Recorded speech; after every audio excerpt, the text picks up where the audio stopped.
Ils prétendent que l'islam a éteint la science. Il a freiné le progrès et plongé les sociétés musulmanes dans le retard.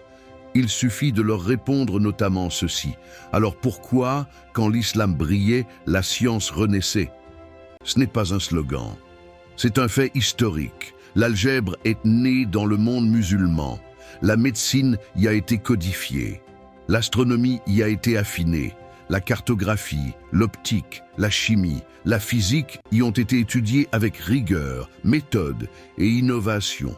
Ce que d'autres touchaient à peine du doigt, les savants musulmans l'ont développé, organisé, transmis et parfois même dépassé. On y soignait selon des protocoles précis. On y mesurait les astres avec des instruments complexes. On y dessinait des cartes exactes, des tables astronomiques, des classifications scientifiques. Bagdad, Cordoue, Damas, Le Caire, ce n'étaient pas des ruines, c'étaient des phares. Ce n'est pas une légende, c'est des savants d'Al-Andalus que l'Europe a reçu son réveil intellectuel.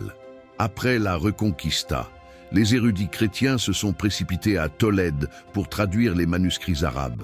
Al-Zarqali, Al-Kindi, Ibn Zur, Al-Zahraoui.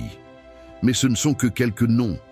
Des centaines d'ouvrages ont été copiés, commentés, étudiés.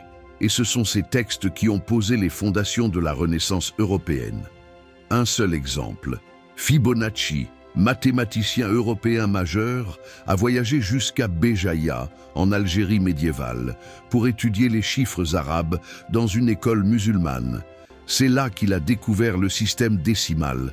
C'est là qu'il a appris à calculer comme les Arabes. Et son Liber Abaci a transformé les mathématiques européennes. Alors comment peut-on dire que l'islam a tué la science, quand la science elle-même a poussé dans ses terres, parlé sa langue et nourri le monde par ses mains? La vérité est simple, ce n'est pas la religion qui a éteint la science, c'est l'oubli de Dieu qui a éteint les hommes. Et là où l'islam vivait dans les cœurs, le savoir grandissait dans les mains